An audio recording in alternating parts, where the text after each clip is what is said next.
லூக்கா எழுதின சுவிசேஷம் 1ஆம் அதிகாரம் 28வது வசனம் சொல்லுகிறது, அவள் இருந்த வீட்டில் தேவதூதன் பிரவேசித்து, கிருபை பெற்றவளே வாழ்க, கர்த்தர் உன்னோடு கூட இருக்கிறார், ஸ்திரீகளுக்குள் நீ ஆசீர்வதிக்கப்பட்டவள் என்றார். வசனத்தை வாசிக்கிறது பொதுவா இது கிறிஸ்துமஸ்க்கு எடுக்கிற மெசேஜ். சரியா? இது கிறிஸ்துமஸ்க்கு எடுக்கிறதான ஒரு மெசேஜ். ஆனா இது கிறிஸ்துமஸ் மெசேஜாக நமக்கு பார்க்க போறது இல்ல. இது என்ன நம்ம பார்க்க போறோம் அப்படின்னு கேட்டீங்கன்னு சொன்னா, இது ஒரு வாக்குத்தத்தம். இது ஒரு வாக்குத்தத்தம். பொதுவாக இந்த ஸ்திரீகளுக்குள் ரூபவதி, ஸ்திரீகளுக்குள் கிருபை பெற்றவளே இப்படின்லாம் சொல்றது பைபிளை பொறுத்த வரைக்கும் நேரடியாக பெண்ணை குறித்து சொல்லப்பட்டிருந்தாலும் அங்க சொல்லப்படுகிறது. உதாரணமா மணவாட்டியை பத்தி சொல்லும் பொழுது, ஸ்திரீகளுக்குள் நீ ரூபவதி அப்படின்னு சொல்லி 5ஆம் அதிகாரம் 1வது பாட்டுல நம்ம வாசிக்க முடியும். இங்கே சொல்லும் போது ஸ்திரீகளுக்குள் நீ ஆசீர்வதிக்கப்பட்டவள் அப்படின்னு சொல்லப்பட்டிருக்கிறார். பொதுவா இந்த ஸ்திரீ என்பது எதை குறிக்கிறது? குறிப்பாக மரியாதை குறித்து நாம் இங்க பார்க்கிறோம். அவங்களை பத்தி சொல்லும் போது ஸ்திரீகளுக்குள் நீ ஆசீர்வதிக்கப்பட்டவள் அப்படின்னு சொல்லியிருக்கிறார். பொதுவாக பார்த்தீங்கன்னா கொஞ்சம் நீங்க கவனிச்சுட்டே வாங்க, உங்களுக்கு புரியும். இயேசு கிறிஸ்து ஒரே ஒரு 2 இடத்துல மட்டும் மரியாதை ஸ்திரீ என்று கூப்பிடுவார். உங்க எல்லாருக்கும் தெரியும் நினைக்கும். உண்மையிலே ஏன் அங்க ஸ்திரீன்னு சொன்னாரு, என்ன காரணம் அப்படிங்கிறத நீங்க புரிஞ்சுக்கிட்டீங்கன்னா அப்புறம் இந்த வசனத்துக்கான விளக்கம் உங்களுக்கு புரியும். இப்போ யோவான் எழுதின சுவிசேஷம் 2ஆம் அதிகாரத்துல இப்போ இயேசு கிட்ட மரியாள் கேட்கிறாங்க, இந்த மாதிரி திராட்சரசம் அவர்களுக்கு இல்லை, குறைவுபட்டது அப்படின்னு சொன்ன உடனே இயேசு அவங்களை பார்த்து கேட்ட கேள்வி என்னன்னா, ஸ்திரீயே உனக்கும் எனக்கும் என்ன? ஏன் திடீர்னு ஸ்திரீன்னு சொன்னாரு?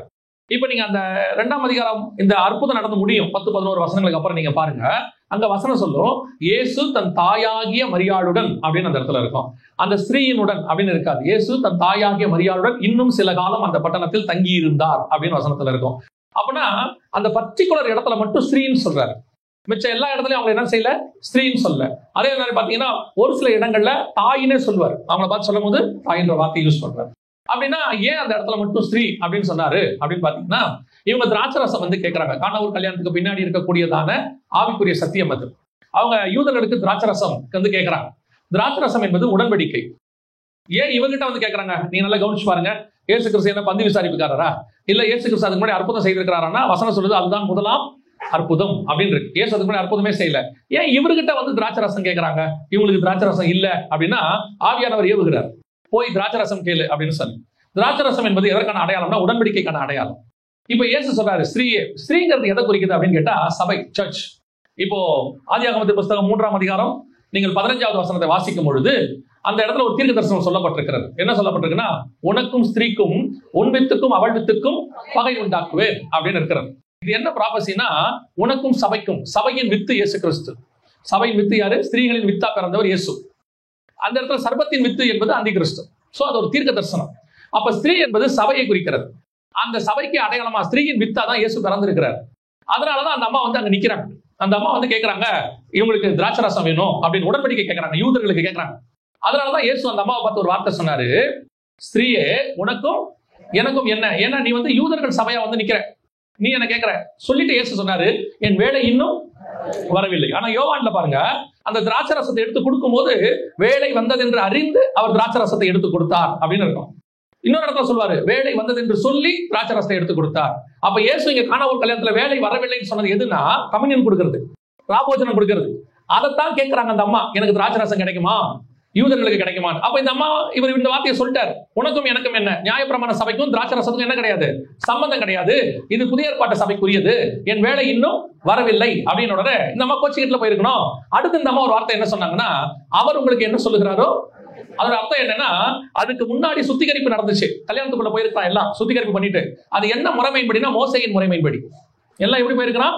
நியாயப்பிரமாண முறைமையின்படி. இப்ப இந்த அம்மா சொல்றாங்க, உங்களுக்கு திராட்சரசம் வேணும்னா, உடன்படிக்கை வேணும்னா, இவர் உங்களுக்கு என்ன சொல்லுகிறாரோ அதன்படி செய்யுங்க. ஏன்னா இது வரைக்கும் அவங்க செஞ்சதெல்லாம் மோசே சொன்னது. இனிமேட்டு இயேசு சொல்லுகிறபடி செய்யுங்க, உங்களுக்கு உடன்படிக்கை கிடைக்கும்னு அர்த்தம். சோ அதைத்தான் அந்த கானாவூர் கல்யாணத்துல நடக்குது. அதுக்கப்புறம் நடக்கிற ஒவ்வொரு சம்பவமும் அதுக்கேற்ற மாதிரி தான் இருக்கும். அவர் ஏன் தண்ணியை நிரப்ப சொன்னாரு, ஏன் கற்சாடி நிரப்ப சொன்னாரு, ஏன் பிந்தின ரசம் ரொம்ப சுவை உள்ளதா இருந்தது, இப்படி ஒவ்வொருத்துக்கு பின்னாடியும் ஒரு காரணம் இருக்கிறது இந்த இடத்துல. சோ இப்ப நமக்கு தேவை ஸ்திரீ. இப்ப இந்த இடத்துல வசனம் என்ன சொல்லுது? ஸ்திரீகளுக்குள் வசனம் இங்க சொல்றாங்க, கிருபை பெற்றவளே கர்த்தர் உன்னோடு கூட இருக்கிறார், ஸ்திரீகளுக்குள்ளே நீ ஆசீர்வதிக்கப்பட்டவள். அதோட அர்த்தம் என்ன? நமக்கு ஸ்பிரிச்சுவலா அதோட அர்த்தம் என்னன்னா, இந்த சபைக்கு கர்த்தர் கொடுக்கிற வாக்குத்தத்தம், நீங்கள் கிருபை பெற்றவர்கள், நீங்கள் கிருபை பெற்றவர்கள், கர்த்தர் உங்களோடு கூட இருக்கிறார், ஸ்திரீகளுக்குள்ளே நீங்கள் ஆசீர்வதிக்கப்பட்டவர்கள். அதோட அர்த்தம் என்னன்னா, எல்லா சபைகளுக்குள்ளேயும் கர்த்தர் உங்களை ஆசீர்வாதமாய் வைத்திருப்பார் என்றதான் அர்த்தம். ஸ்திரீகளுக்குள்ளே நீங்கள் ஆசீர்வதிக்கப்பட்டவர்கள். இதுதான் கர்த்தர் உங்களுக்கு கொடுக்கிறதான வாக்கு தத்தம். சபை இருக்கிறது, ஆனால் சபை கர்த்தருடன் இருக்கிறதா? அதான் கேள்வி. கர்த்தர் உன்னோடு கூட இருக்கிறார் அப்படின்னு அர்த்தம்.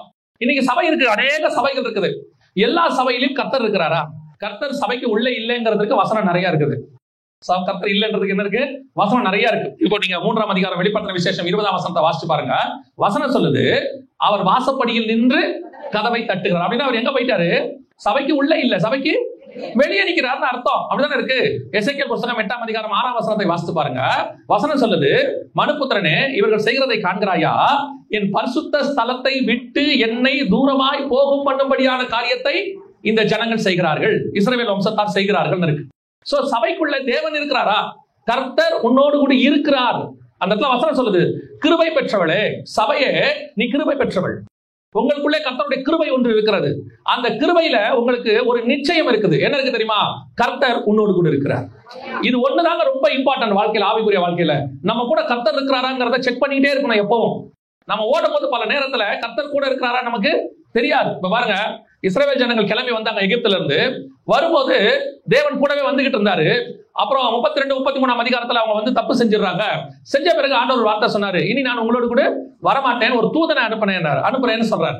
இப்ப மோசே சொல்றாரு, தூதன் அனுப்புறதா நாங்க போகவே இல்லை, நீங்க வரதான் தான் வாங்க.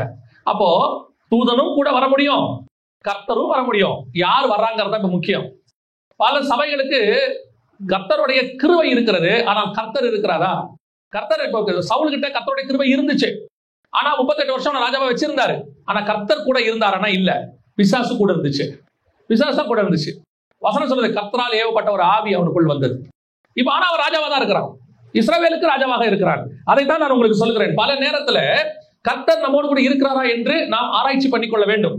அதான் வசனம் சொல்றது 1 கொரிந்தியர் 11 நம்மை நாமே நிதானித்து அறிந்தோமானால் நாம் நியாயம் தீர்க்கப்படும். 1 கொரிந்தியர் 11:31 இருக்குது. நம்மை நாமே நிதானித்து அறிந்தோமானால் நாம் எப்பவுமே கொஞ்சம் செக் பண்ணிக்கணும். கர்த்தர் என் கூட இருக்கிறாரா? கர்த்தர் என் கூட இருக்கிறாரா?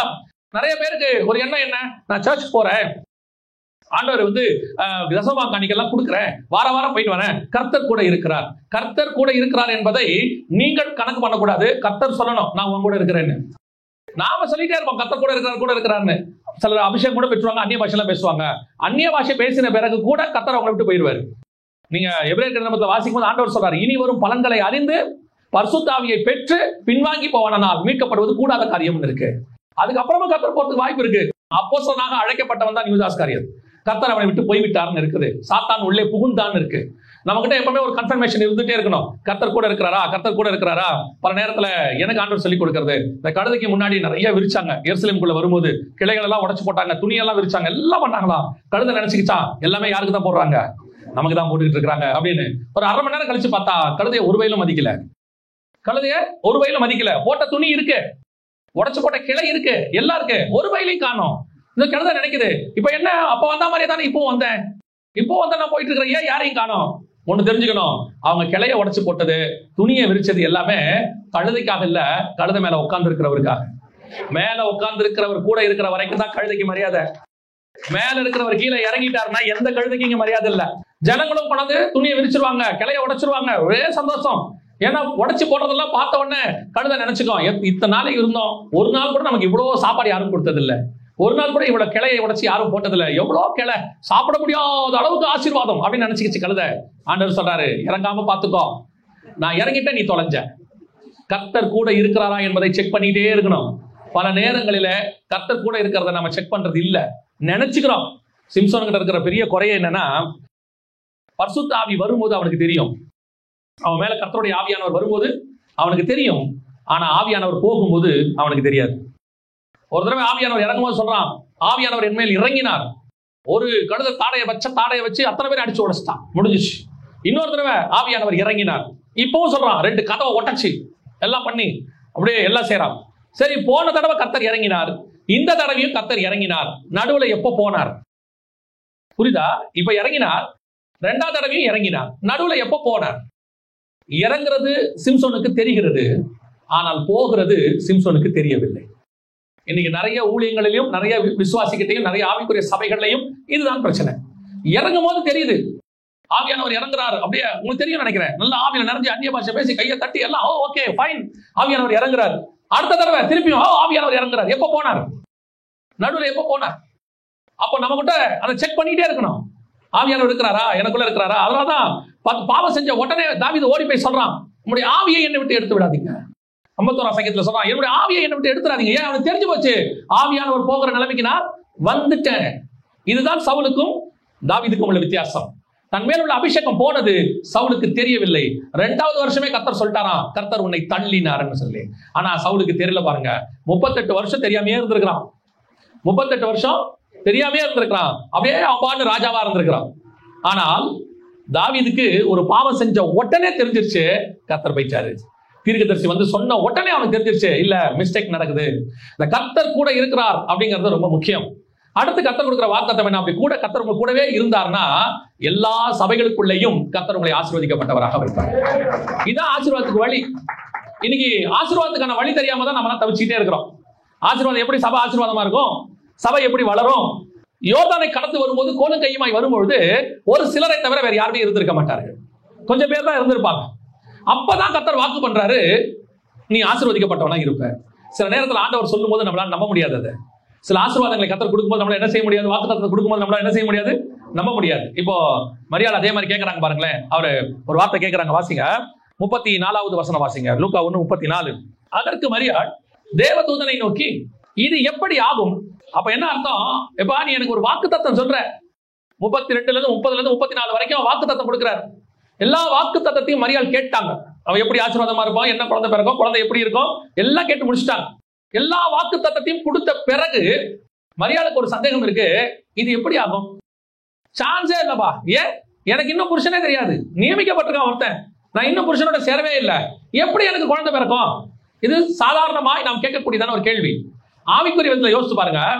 ஆண்டவர் வந்து வாக்கு பண்ணியிருப்பார். ஒவ்வொரு ஊழியக்காரனுக்கும், ஒவ்வொரு சபைக்கும், ஏன் ஒவ்வொரு விசுவாசிக்கும் கர்த்தர் வாக்குத்தத்தம் பண்ணுகிறார். நான் எப்பவும் சொல்லுவேன், வாக்குத்தத்தம் இல்லை என்றல்ல, வாக்குத்தத்தத்தை நாம் எப்படி சுதந்திரிக்கிறோம்ங்கிறதா முக்கியம். வாக்குத்தத்தத்தை கண்மூடித்தனமா நம்ப கூடாது. சிலர் என்ன செய்வானா, நீ எப்படி இருந்தாலும் கர்த்தர் உன்னை ஆசீர்வதிப்பாருமா, வாக்குத்தத்தம் பாங்க. அப்படிலாம் இல்ல பைபிள்ல, அந்த மாதிரிலாம் இல்ல. நாம எப்படி இருக்கிறோமோ அதுக்கேற்ற மாதிரி கர்த்தர் நம்மளை என்ன செய்யறாரு? ஆசீர்வதிக்கிறார். உண்மை உள்ள மனுஷன். அப்ப உண்மை இல்லைன்னா எப்படி? நீ உண்மை இல்லாட்டி கர்த்தர் உன்னை ஆசீர்வதிப்பாருன்னா எப்படி நம்ப முடியுமா இத? சோ வாக்குத்தத்தத்தை சோதரிக்கிறதுக்கு சில கட்டளைகளை கர்த்தர் வச்சிருக்கிறார். அதான் பைபிள்ல இருக்குன்னு வச்சுக்கோங்களேன். இப்ப அந்த வாக்குத்தத்தத்தை ஆண்டவர் சொல்லும் போது சுதந்திரிக்கக்கூடிய நிலையில் நாம் இருக்க மாட்டோம். கர்த்தர் நம்ம கிட்ட ஒண்ணு சொல்லும் போது அது நடக்கக்கூடிய நிலையில் நாம் இருக்க மாட்டோம். நம்மளால அதை நம்பவே முடியாது. என்ன வச்சு எப்படி இது நடக்கும்? என்ன வச்சு எப்படி செய்வீங்க? இப்போ யோசேப்பை பார்த்து ஆண்டவர் சொன்னாரு, 11 பேர் உன்னை வணங்குவாங்க, உன் தாய் தகப்பன் வணங்குவாங்க. நம்பவே முடியாது. எப்படி வணங்குவாங்க? இஸ்ரவேல் முறைப்படி தாய் தகப்பன் யாரும் வணங்க முடியாது, பையனை வணங்க முடியாது. இது நடக்குமா? சான்ஸே இல்லை. இப்ப அடுத்த சம்பவம் என்ன? அதுக்கான எந்த விதமான சிம்டமும் கிடையாது, ஒரு அடையாளம். இதைத்தான் மரியாள் கேட்கிறாங்க, புருஷனை அறியேன். எப்பா நீ சொல்ற வாக்குத்தத்தம்லாம் சரி, எப்படி நடக்கும்? இப்ப நான் ஆண்டவர் சொல்றதை உங்களுக்கு நான் சொல்றேன். ஒருவேளை இந்த சபை இவ்வளவு பெருசா இருக்குது, இவ்வளவு பேர் வந்திருக்கிறாங்க, இதெல்லாம் இதுவரைக்கும் இருந்தது. ஆனால் கர்த்தர் கொடுக்கிற வாக்குத்தத்தம், இனி சபைகளுக்குள்ளே நீங்கள் ஆசீர்வதிக்கப்பட்டிருப்பீர்கள். இது கர்த்தர் கொடுக்கிறது. சபைகளுக்குள்ளே நீங்கள் ஆசீர்வதிக்கப்பட்டிருப்பீர்கள். அப்ப ஆசீர்வாதம்னா என்ன? இன்னைக்கு கடைசி காலத்துல ஊழியத்துல ஆசீர்வாதம்னா என்ன? நல்லா தெரிஞ்சுக்கொள்ளுங்க. ஆசீர்வாதத்துக்கும் தேவைக்கும் வித்தியாசம் இருக்கு. ஆசீர்வாதத்துக்கும் தேவைக்கும் வித்தியாசம் இருக்கு. இன்னைக்கு தேவையை ஆசீர்வாதமாய் நினைக்கிற ஒரு கூட்டம் இருக்கு. இப்போ இவ்வளவு பெரிய சர்ச்ல உட்காந்துருக்கோம். ஆரம்பத்துல ஒரு சின்ன வீட்டுக்குள்ள இருந்திருப்பீங்க நான் நினைக்கிறேன். மேபி ஒரு சின்ன இடத்துக்குள்ள இருந்திருப்பீங்க இல்லையா? எனக்கு தெரியாது பாஸ்டர் எதுல ஆரம்பிச்சாங்கன்னு எனக்கு தெரியாது. ஒரு சின்ன இடத்துல ஆரம்பிச்சிருப்பீங்க. அங்க இவ்வளவு மைக்கோ இவ்வளவு ஸ்பீக்கரோ தேவைப்பட்டிருக்காது. ஆரம்பிக்கும் போது பெரிய பெரிய ஸ்பீக்கர் வச்சிருந்தீங்களா? இல்ல. அன்னைக்கு இல்ல. இன்னைக்கு இவ்வளவு ஸ்பீக்கர் தேவை, கண்டிப்பா தேவை. இந்த ஸ்பீக்கர் தேவை, இந்த டிவி தேவை, இந்த மைக் தேவை, இவ்வளவு லைட்ஸ் தேவை, இது எல்லாமே தேவை. இது தேவை, இது ஆசீர்வாதம் இல்லை. இது என்னது? தேவை, இது ஆசீர்வாதம் இல்லை. அப்ப இது ஆசீர்வாதமாய் இருக்காது. It's NEET. நீட் ஒரு நாளும் ஆசீர்வாதமாய் மாறவே மாறாது. நாம தான் கர்த்தர் கொடுக்கும்போது கர்த்தரை ஆசீர்வதிச்சு ஆண்டவர் சொல்றாரு, ஆசீர்வாதம் வேறு, இது தேவை. உன் தேவையை நான் சந்தித்திருக்கிறேன். இப்ப நாளைக்கு இந்த கூட்டம் இன்னும் பெருசாகும், இன்னும் இடம் தேவைப்படும், இதை விட பெரிய இடம் தேவைப்படும். கண்டிப்பாக கர்த்தர் அதை தருவார். இடம் ஆசீர்வாதமே இல்லைங்க, இடம் தேவை. எவ்வளவு இடம் தேவை கர்த்தர் கொடுத்துட்டு போயிருப்பாரு. உனக்கு எவ்வளவு வேணும்? 50,000 பேர் உட்கார்ந்து வேணுமா? எடுத்துக்கோ. ஆனால் 50,000 பேர் வேணும் என்பது என்னுடைய தேவை அல்ல. 50,000 பேர் கர்த்தர் கொடுத்தா அன்னைக்கு அந்த இடத்தையும் கர்த்தர் கொடுப்பார். அப்போ ஆசீர்வாதம்னா என்ன? இப்போ உங்களுடைய ஒரு ஸ்கூல் நடத்துறாங்க, ஸ்கூல்காரங்க ஸ்கூல் நடத்துறாங்க. அந்த ஸ்கூல்ல 500 பேர் படிக்கிறாங்க வச்சுக்கோங்க. 480 பேர் ஃபெயில், 20 பேர் பாஸ். இப்ப யார் ஆசீர்வாதம்? இது ஆசீர்வாதமா? 1500 பேர் படிச்சு 1480 பேர் ஃபெயில் ஆகி 20 பேர் பாஸ் ஆகிறது ஆசீர்வாதமா? இன்னொரு ஸ்கூல் இருக்குது, 200 பேர் படிக்கிறாங்க, 200 பேரும் பாஸ், 100% பாஸ். எது ஆசீர்வாதம்? இப்ப புரியுதா? ஆவிக்குரிய வாழ்க்கையில சபை எந்த அளவுக்கு ஆயத்தப்படுகிறதோ அதுதான் ஆசீர்வாதம். நீங்க கிறிஸ்துவை சந்திப்பதுக்கு சபை ஆயத்தப்பட்டிருக்குதா? சர்ச்சுக்கு வந்தும் ஒருத்தன் பரலோகத்துக்கு போகாம சபை நடக்குதுன்னா அந்த சபை இருந்து என்ன பிரயோஜனம்? ஆனா உன் சபைக்கு வரும்போது 4 பேர் சாட்சி சொல்லணும், அந்த சபைக்கு போங்க, சத்தியத்துல அந்த சபை நடக்குது, அங்க போனா கண்டிப்பா பரலோகத்துக்கு போயிடலாம், உங்க சபை மேல நம்பிக்கை வருது பாத்தீங்களா? அதுதான் ஆசீர்வாதம். எத்தனையோ பெண்கள் இருந்த போதும் மரியாள் மேல பரலோகத்துக்கு ஒரு நம்பிக்கை வந்துச்சு இல்ல, இயேசுநாதரை இந்த வயித்துல கொடுத்தோம்னா கரெக்டா பெத்து அந்த அம்மா கொடுத்துருவாங்கன்னு. அந்த நம்பிக்கை சபை மேல பரலோகத்தில் உள்ள தேவனுக்கு வரணும். உங்க கையில ஆத்மாவை கொடுத்தா கரெக்டா கொண்டு வந்து பரலோகத்துல சேர்த்துருவீங்கிற நம்பிக்கை பரலோகத்துக்கு வரணும் உங்க மேல. இன்னைக்கு நம்மளை பொறுத்த வரைக்கும் என்ன, பல சபையில போய் கேட்டு பாருங்க, விசுவாசியா சொல்லும், வெளியே இருக்கிறவனே சொல்ல வேண்டாம், உள்ள விசுவாசியா சொல்லும். இதெல்லாம் கஷ்டம். சபை சினிமா தியேட்டர் மாதிரி இருக்கு, சபை ஆடிட்டோரியம் மாதிரி இருக்கு, சபை ஷாப்பிங் மால் மாதிரி இருக்கு, சபைக்குள்ள ஆட்டம் பாட்டம் கொண்டாட்டம் விசில் ஊத்துறது, அப்படியே கலர் கலரா லைட்டை போட்டு குத்தாட்டம் போடுறது எல்லாம் இருக்கு. கர்த்தர் இருக்கிறாரா? கர்த்தருடைய ஆசீர்வாதம் உள்ளுக்குள்ள இருக்குதா? எண்ட் ஆஃப் த டே நியாய தீர்ப்பிலே சபை பரலோகத்துக்கு போறதுக்கு தான் சர்ச்சை. அப்ப சபையை பார்த்து ஆண்டவர் சொல்லணும், நீ ஆசீர்வதிக்கப்பட்டவன் சொல்லணும். அப்போ உங்களுக்கு கொடுக்கிற வாக்கு தத்தத்தை நீங்கள் சுதந்திரிக்கிறவர்களாய் காணப்பட வேண்டும். எனக்கு ஒரு ஆசை இருக்குது, இந்த ஏரியாலேயே பெரிய சர்ச்சா இருக்கணும், அப்படியே 5000 பேர் ஒன்னா ஆராதிக்கணும் அப்படிங்கிறது எனக்கு ஆசையா இருக்கலாம். ஆனா தேவ திட்டமான்னு பார்க்கணும். ஸ்பிரிச்சுவலி உங்களுக்கு தெரியணும் இல்ல, இத்தனை ஆத்துமாவை என்னால பரலோகத்துக்கு கொண்டு போய் சேர்க்க முடியும், இதுக்கு மேல முடியாதுன்னு உன்னை பத்தி உனக்கு தெரியணும் இல்ல. அதுதான் உண்மையிலேயே கர்த்தரால் ஆசீர்வதிக்கப்பட்ட சபை. உங்களை பத்தி உங்களுக்கு தெரியணும்ல. வெறும் கூட்டத்தை வச்சு என்ன பண்ணுவீங்க? கூட்டம் கூட்டம் கூட்டம் வச்சு என்ன பண்ணுவீங்க? ஒண்ணும் பண்ண முடியாம வச்சு பல இடங்கள்ல ஊழியக்காரனால விசுவாசியை பார்க்கவே முடியல, அவ்வளவு கூட்டம் இருக்கு. இந்த டிஓ எல்லாம் வருவாங்க, டிஸ்ட்ரிக்ட் எஜுகேஷன் ஆபீசர்ஸ் சொல்லி வருவாங்க. வந்த உடனே அவங்க நேரா ஸ்டூடெண்ட் கிட்ட போக மாட்டாங்க. அந்த ஸ்டூடெண்டோடைய அவனுடைய தன்மை என்ன, எப்படி இருக்கிறான்னு சொல்லிட்டு யார்கிட்ட வந்து கேட்பாங்க? டீச்சர்ஸ் வந்து கேட்பாங்க. அங்க இருக்கிற ஒவ்வொரு ஸ்டூடெண்ட்டை பத்தியும் அந்த கிளாஸ் டீச்சர் என்ன செய்யணும்? சொல்லணும். ஆமா தானே? சொல்லணும்.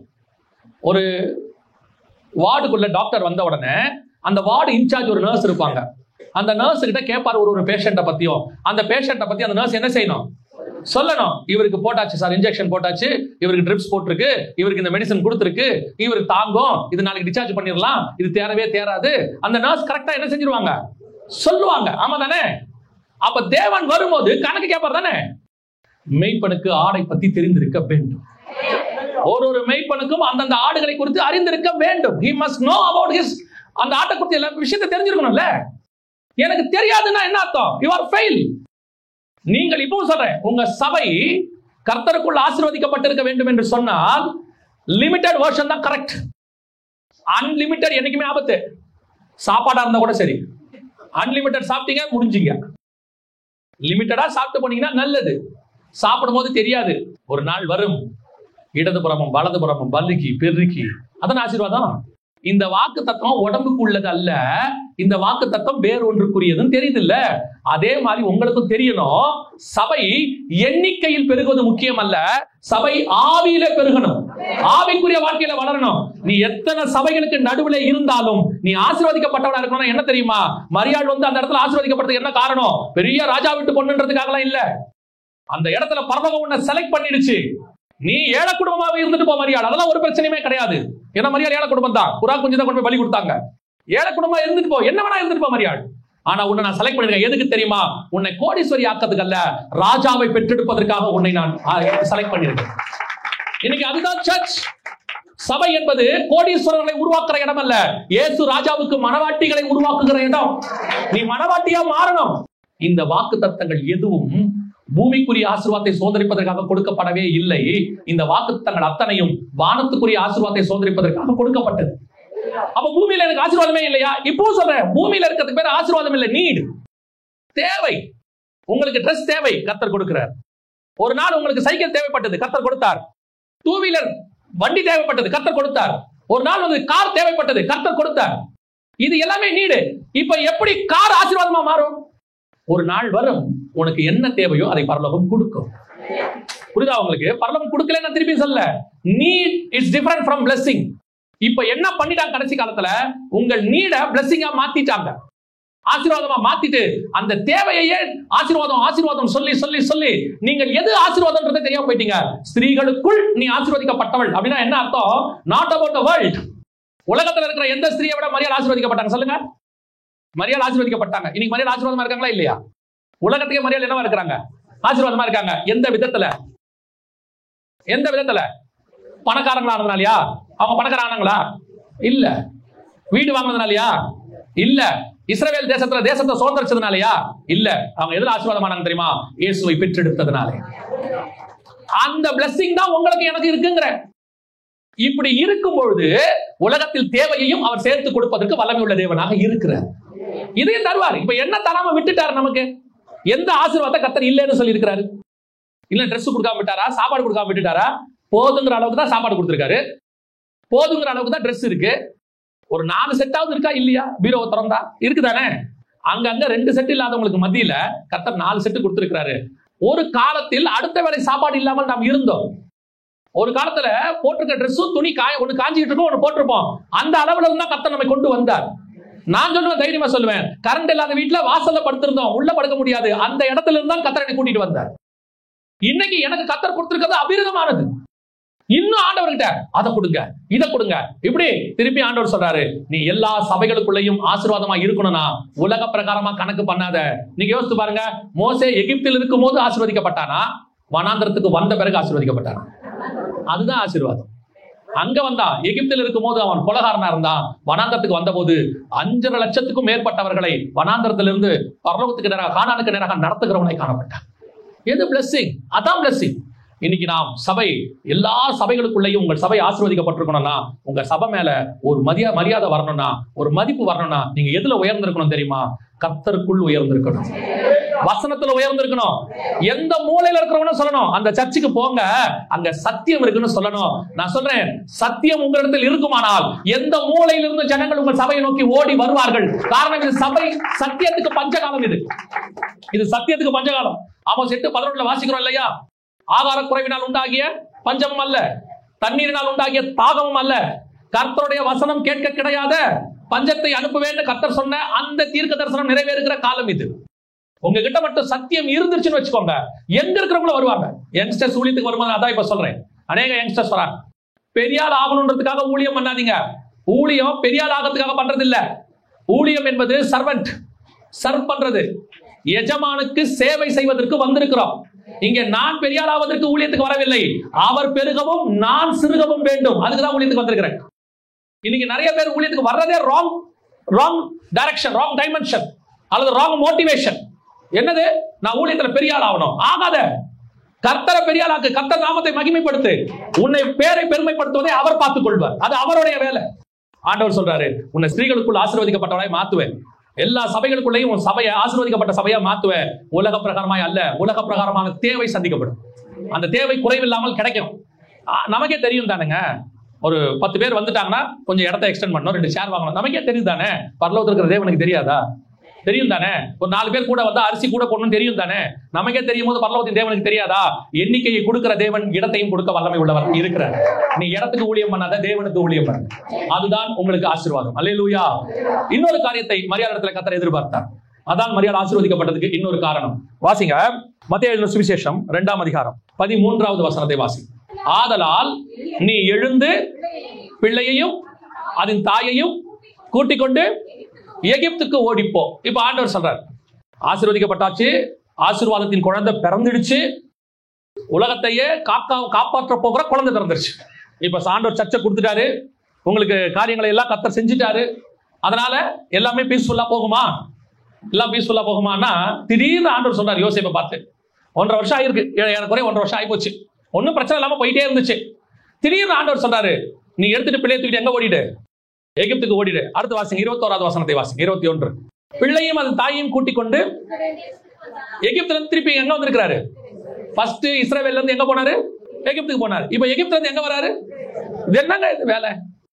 சொப்பனத்துல பேசுனீங்க யோசேப்பு கிட்ட, அந்த அம்மாவை கல்யாணம் பண்ணிக்க ஐயப்படாதே சேர்த்துக்கோ, நீங்க நானும் சேர்த்துக்கிட்டேன், குழந்தையும் பிறந்துருச்சு, நீங்க சொன்னதெல்லாம் கேட்டு கரெக்டா நடந்துட்டு இருக்கு, என்ன திடீர்னு ஒருத்த கொலை பண்ண தேடுவான் ஓடுங்கிறீங்க, அங்க போனோன்னு சொல்றீங்க, கொஞ்ச நாள் கழிச்சு கொலை பண்ண தேடினவன் செத்துட்டா வாங்குறீங்க, போனா போங்கிறீங்க, வானா வாங்குறீங்க.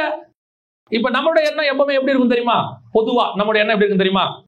ஒரு இடத்துக்கு போனோமா, அங்க செட்டில் ஆகணுமா, இதான் நம்ம எண்ணம். எப்பவுமே ஒரு இடத்துக்கு போனா என்ன ஆகணும்? செட்டில் ஆயிடணும். பாத்திருக்கீங்களா? இந்த வீடு காலி பண்றதுங்கிற மாதிரி கஷ்டமான வேலை உலகத்திலே இந்த வாடகை வீடு காலி பண்றதுன்னு ஒண்ணு இருக்குது இல்ல. அங்க போனா நம்ம என்ன நினைப்போம்னா, இந்த வீட்டுல ஒரு 10 வருஷமாவது, சிலர்லாம் நானும் பாக்குறேன், அவங்களால எப்படி முடியுதுன்னு எனக்கு தெரியல, 2 வருஷத்துக்கு ஒரு வீடு மாறுறாங்க. நம்மளை பொறுத்த வரைக்கும் மனுஷ மைண்ட் என்ன தெரியுமா? எப்பவுமே ஒரு இடத்துக்கு போனோம், அங்க என்ன ஆயிரணும்? செட்டில் ஆயிரணும். உங்களுக்கு ஒண்ணு சொல்றேன், உங்க ஆவிக்குரிய வாழ்க்கையில, ஊழியத்துல, இந்த பூமியில செட்டில்மெண்டே கிடையவே கிடையாது. There is no settlement. யாரு செட்டில் ஆகணும்னு நினைக்கிறீங்களோ நீங்கள் தேவனுடைய ஊழியத்தில் இருப்பதற்கு லாய்க்கு இல்லைன்னு அர்த்தம். என்னங்க சொல்றீங்க? மினிஸ்ட்ரி என்பது டிராவல். மினிஸ்ட்ரி என்பது டிராவல். நான் இந்த பூமியிலிருந்து பரலோகத்திற்கு பிரயாணப்பட்டு கொண்டிருக்கிறேன். அதனாலதான் யாத்திராகமம்னு ஒரு புக்கே கொடுத்தாரு. அந்த புக்குக்கு பேரே டிராவல். டிராவல் நீங்க பைபிள்ல பாருங்க, டிராவல் என்பது ஒரு மினிஸ்ட்ரி. டிராவல் பண்ணாத ஆள் யாருன்னு மட்டும் நீங்க கவனிச்சு பாருங்க. நோவால இருந்து டிராவல் பண்ண ஆரம்பிப்பாங்க, அராரத் மலையில இருந்து. அடுத்து 11ஆம் அதிகாரத்துல கிழக்கை நோக்கி எல்லாம் டிராவல் பண்ணுவாங்க, புரியுதா? அடுத்து 12ஆம் அதிகாரத்துல ஆபிரகாம் டிராவல் பண்ணுவார். அடுத்து யாக்கோபு டிராவல் பண்ணுவார். இஸ்ரவேலர்கள் டிராவல் பண்ணுவாங்க. நான் சொன்னது இருக்குதான பைபிள்ல? இஸ்ரவேலர்கள் 400 வருஷம் டிராவல் பண்ணுவாங்க. ஒரு கொஞ்சம் வருஷம் அங்க இருப்பாங்க, திருப்பி ஆண்டவர் அவங்க துரத்தி விட்டுருவாரு. யோசேப்பு டிராவல் பண்ணுவாரு, இயேசு டிராவல் பண்ணுவாரு. பவுலின் பிரயாணங்கள் மேப்பே இருக்குது பின்னாடி. ஏன்னா பிரயாணம் என்பது ஸ்பிரிச்சுவலி சொல்லணும்னா, we are traveling from பூமியில இருந்து வானத்துக்கு, பரலோகத்துக்கு டிராவல் பண்றோம். ஒண்ணு தெரியணும், கர்த்தர் என்னை போக சொல்ற இடத்துக்கு நான் போயிட்டே இருப்பேன்.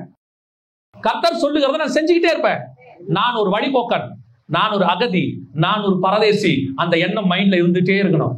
நான் சொல்லல, ஆபிரகாம் சொல்ற. எபிரேயர் நிருபம் 11ஆம் அதிகாரம் 13 இருந்து வாசிங்க பார்ப்போம். யாரை பத்தி தெரியுமா? ஆபிரகாம், ஈசாக்கு, யாக்கோபு 3 பேரை பத்தி இருக்கு. இவர்கள் எல்லாரும் வாக்குத்தத்தம் பண்ணப்பட்டவைகளை அடையாமல் தூரத்தில் அவைகளை கண்டு நம்பி அணைத்துக் கொண்டு என்ன இருக்கு? பூமி மேல் தங்களை அந்நியர்னா என்ன தெரியுமா? ஸ்ட்ரேஞ்சர். அந்நியர்னா ஃபாரினர், அகதி, நாடோடி அப்படின்னு இருக்கு. பூமியின் மேல் தங்களை அந்நியரும் பரதேசிகளும் என்று அறிக்கையிட்டு, ஸ்ட்ரேஞ்சர்ஸ், ஃபாரினர்ஸ்.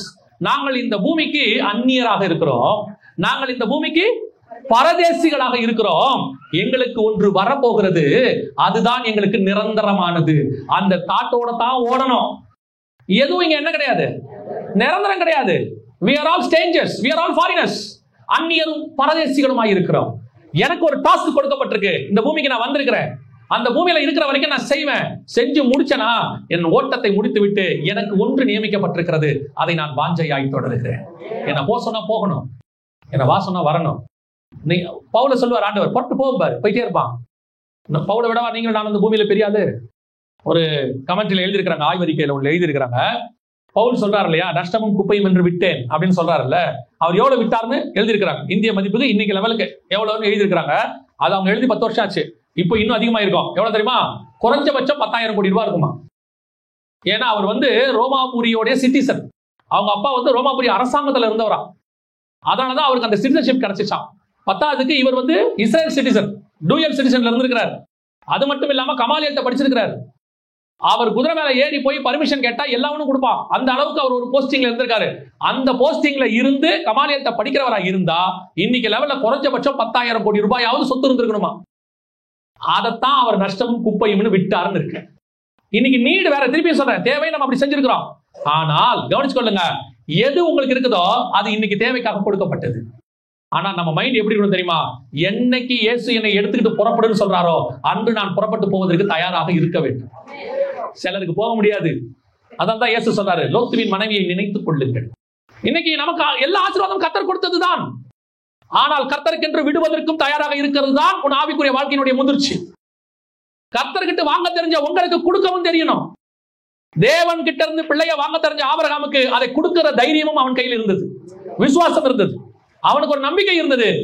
எனக்கு சரீரம் செத்த பிறகு இந்த பிள்ளையை கர்த்தர் கொடுத்தார். இப்ப கேட்கிறாரு, இப்ப கொடுப்பேன். சரீரம் செத்த எனக்கு தேவைப்பட்டால் இவனை உயிரோடு கூட எழுப்பியும் கொடுப்பார், இல்லை இன்னொரு பிள்ளையும் கொடுப்பார். கேட்கிறது கர்த்தர், விடுவதற்கு நான் தயாராக இருக்கிறேன். இந்த ஆவிக்குரிய வாழ்க்கை தான் உன்னை பரலோகத்துக்கு கொண்டு போகும். இன்னைக்கு வாங்கறதுக்கு இருக்கிற தைரியம், வேகம், ஆசை கொடுக்கறது கிடையாது. நான் சொல்றது காணிக்கையோ தசமபாகத்தையோ இல்ல, உங்க தசமம் காணிக்கை பத்தி நான் பேசுறதே இல்ல. நான் பேசுறது உங்களை பத்தி. நீங்க உங்களை கர்த்தர் கொடுக்குறீங்களா? கர்த்தர் கிட்ட வேலையை கேட்கறீங்க. 3 நாள் உபவாசம், கர்த்தர் நீங்க கேட்டதுக்கு இறங்கி கொடுக்கிறார். நீங்களும் சாட்சி சொல்றீங்க. வேலை இல்லாத போது உங்களுக்கு வேலை கொடுத்தது யார்? கொடுத்த தேவன் திருப்பி கேட்கிறாரு, விட்டுட்டு வான்னு சொல்றாரு. எது கூப்பிடுறாரு? இதை விட மேலான வேலைக்கு கூப்பிடுறாரு. ஏன் விட்டுட்டு வர மனசு இல்ல? வேலையை விட மனசு இல்ல, வேலையினால் கிடைக்கிற பலனை விட மனசு இல்ல. வேலைக்கு போனா மாசம் மாசம் இவ்வளவு கிடைக்கும், இன்கிரிமெண்ட் வரும், ப்ரொமோஷன் வரும், சாகும் போது நல்ல பொசிஷன்ல சாவலாம், பென்ஷன் வரும், எல்லாத்தையும் விட்டுட்டு அப்படியே ஊழியத்துக்கு கூப்பிடுறாங்களே, ஆண்டவர் ஊழியத்துக்கு கூப்பிடுறாரு, விட்டுட்டு போனா என்ன கிடைக்கும்? நான் சொல்றேன், என்ன கிடைக்கும்னு எனக்கு தெரியாது. ஆனா ஒண்ணு கிடைக்கும், கர்த்தருடைய கரத்திலிருந்து கிருபை கிடைக்கும், அவர் நடத்துகிற நடத்துதல் கிடைக்கும். அழைத்தவர் ஒரு நாளும் உங்களை கை விடவே மாட்டார். புறப்பட்டு போனா போங்க, பிள்ளை எடுத்துட்டு போனா போங்க, வானா வாங்க சொல்றது கர்த்தர். ஆயத்தம் பண்ணாம ஒரு வேலையை கர்த்தர் செய்யவே மாட்டார். கிட்டத்தட்ட 6 லட்சம் புருஷரை புறப்பட்டு போக சொல்றாரு. டைமே கொடுக்கலையாமா, நைட்டே கிளம்பிட்டார் இல்லையா? அப்படிதான் சொல்லிட்டாரு, நைட்டே கிளம்ப சொல்லிட்டாரு. 1ஆம் மாசம் 14ஆம் தேதி கிளம்புறான். நீங்க வாசித்து பாருங்க, யாத்திராகம் 17 இருக்கும். 2ஆம் மாசம் 15ஆம் தேதி ஆண்டவர் பார்த்து கேட்கிறான், எங்களுக்கு சாப்பாடு இல்லை, மன்னா இல்லை, கேட்டானா இல்லையா? 1ஆம் மாசம் 14ஆம் தேதி கிளம்பினவன் 2ஆம் மாசம் 15ஆம் தேதி வரைக்கும் ஆண்டவர் என்ன கேட்கல? சாப்பாடே கேட்கல. கர்த்தர் பார்த்துக்கிட்டே இருந்தார். அது வரைக்கும் மன்னாவும் வரல, கர்த்தர் பார்த்துக்கிட்டே இருந்தார். 2ஆம் மாசம் 15ஆம் தேதி ஆண்டவரை பார்த்து, எங்களுக்கு சாப்பாடு ஒண்ணுமில்லை, நாங்கள் சாகுறோம் என்று சொல்லி கேட்டார்கள். அப்போ ஏன் அது வரைக்கும் அவன் கேட்கல தெரியுமா? அவன் எகிப்துல இருந்து கொண்டு வந்த மாவை 1 மாசமா வச்சிருக்கான், கையில இருக்கு, நல்லா சாப்பிட்டுக்கிட்டு இருக்கான். இப்போ மாவு குறைய குறைய மனசு என்ன இருக்கு? பயமா இருக்கு. கரெக்டா மாவெல்லாம் குறைஞ்சு தீந்து போச்சு. இப்பதான் அவன் சொல்றான், என்னங்க நாளை காலைக்கு மாவு இல்ல, நாளை காலைக்கு சாப்பாடு இல்ல, என்ன செய்யணும்? ஆண்டவர் சொல்றாரு, நான் வெயிட் பண்ணதே இதுக்கு தான்ப்பா வெயிட் பண்ணேன். என்ன சொல்றீங்க? மன்னா கொடுக்கறத ஏன் கொடுக்காம இருந்தா தெரியுமா? உன் கையில இருக்கிறது தீருகிற வரைக்கும் என் கையில இருந்து எதுவும் உனக்கு வராது. உன் கையில் உள்ளது தீரும் போது என் கையில் இருந்து உனக்கு தேவை என்னவோ அது வரும். நல்லா கவனிச்சு பாருங்க. மறுநாள் காலையில இருந்து மன்னா வந்துச்சு. 40 வருஷம் வந்துச்சு. ஆனா முதல் 1 மாசம் வரல. அந்த முதல் 1 மாசம் அவன் கையில மாவு இருந்துச்சு. இன்னைக்கு மாவை கையில வச்சிருக்கோம், வேலையை வச்சிருக்கோம். இதுவும் கர்த்தர் கொடுத்தது தான். எகிப்துல அவன் எடுத்துட்டு வந்தது தான். இன்னைக்கு கர்த்தருக்கு கொடுக்கறதுக்கு இன்னைக்கு நம்ம ரெடியா இல்ல. வாழ்க்கையை கேட்கிறாரு, வேலையை விட்டுட்டு வான்னு சொல்றாரு, ஊழியத்துக்கு வான்னு சொல்றாரு, ஏதோ ஒரு காரியத்தை கர்த்தர் செய்ய சொல்றாரு. அப்படியே யோசிக்கிறது, புறப்பட்டு போ. என்ன ஐயோ ஆண்டவரே, என்ன இப்படி நல்ல வேலையே இல்ல, கடன் ஆகி போச்சு, ஊழியத்துக்கு வான்னா நம்ம ரெடி. அதுவே வெளிநாட்டுல வேலை, மாசம் 1 லட்ச ரூபா சம்பளம், வான்னா யோசிக்கிறது. ஜாப் பண்ணிட்டு இருக்கோம். என்ன ஜாப் பண்றீங்க? 3 வருஷமா ஜாப் பண்றோம். கர்த்தர் ஊழியத்தை கன்ஃபார்ம் பண்ணணும். ஒண்ணு மட்டும் சபை நினைச்சுக்கணும், உங்களை கர்த்தர் போக சொல்றாருன்னா அதுக்கு ஒரு காரணம் இருக்கு.